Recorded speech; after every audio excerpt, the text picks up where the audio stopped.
नमस्कार। कक्षा 7वीं वसंत भाग 2 से आज हम पाठ 3 हिमालय की बेटियां पढ़ेंगे। हिमालय शब्द दो शब्दों के योग से बना है, हिम जमा आल्य। हिम का अर्थ है बर्फ और आल्य का अर्थ है घर, अर्थात बर्फ का घर। हिमालय की बेटियों से तात्पर्य है हिमालय से निकलने वाली नदियां, जैसे गंगा। इसी प्रकार हिमालय की और भी बेटियां हैं, जैसे सिंधु, ब्रह्मपुत्र, रावी, सतलुज, चिनाब, झेलम, यमुना, गंडक आदि अनेक छोटी बड़ी नदियां हैं।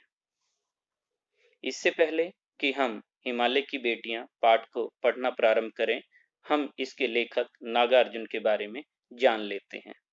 नागार्जुन जो एक लेखक होने के साथ साथ एक कवि भी हैं। इनका जन्म बिहार राज्य के दरभंगा जिले के सतलखा नामक गांव में 30 जून 1911 को हुआ। इनका वास्तविक नाम वैद्यनाथ मिश्र था।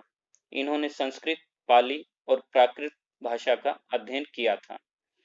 इन्होंने दिल्ली हिंदी अकादमी शिखर सम्मान, साहित्य अकादमी, भारत भारती, मैथिली शरण गुप्त और राजेंद्र प्रसाद आदि पुरस्कारों को प्राप्त कर अपनी प्रतिभा का लोहा मनवाया था। सन 1998 में इस महान जनवादी कवि और लेखक का देहांत हो गया।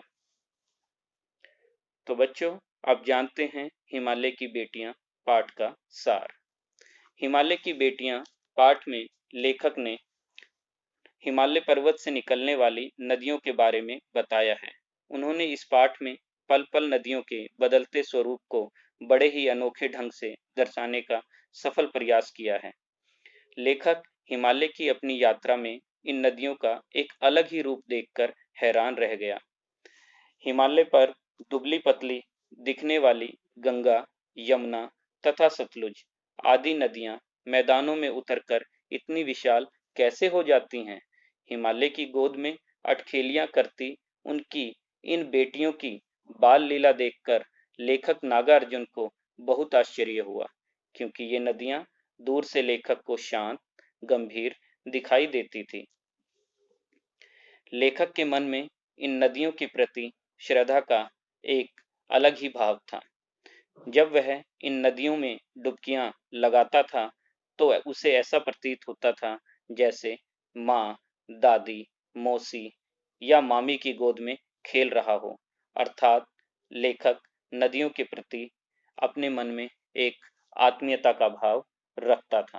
दो ऐसी महान नदियां हैं जो हिमालय के हृदय की बर्फ की पिघली बूंदों से अपने अस्तित्व को पाती हैं और निरंतर समुद्र की ओर प्रवाहित होती रहती हैं। इन्हें महानद भी कहा जाता है, लेकिन इनको देखकर लेखक की आंखों के सामने हिमालय की अन्य पुत्रियों अर्थात छोटी बड़ी नदियों रावी, सतलुज, व्यास, चुनाव, झेलम, काबुल, कपिसा, गंगा, यमुना, सरयू, गंडक, कोशी आदि का सुंदर स्वरूप भी लेखक के सामने छाने लगता है और लेखक उनके इस बदलते स्वरूप को देखकर आश्चर्यचकित हो जाता है।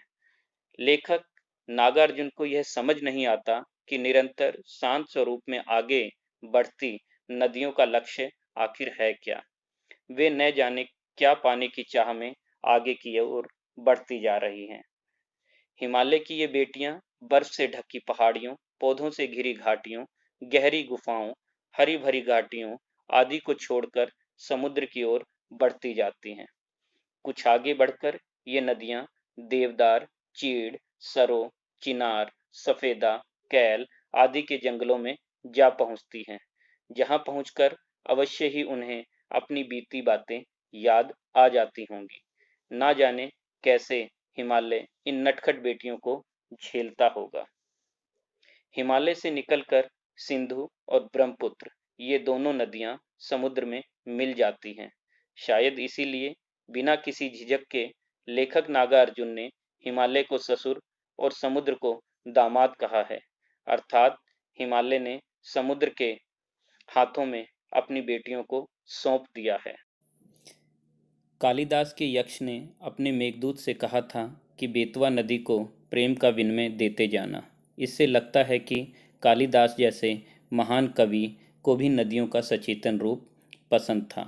काका कालेलकर ने भी नदियों को लोकमाता कहा है, लेकिन लेखक नागार्जुन इन्हें माता से पहले बेटियों के रूप में देखता है। लेखक तिब्बत में सतलुज नदी के किनारे बैठकर उसके पवित्र रूप से प्रभावित हो गया था और खुश होकर गीत गाने लग गया था। तो बच्चों, यह था हिमालय की बेटियां पाठ का सार। आशा है आप सभी को यह समझ आ गया होगा। धन्यवाद।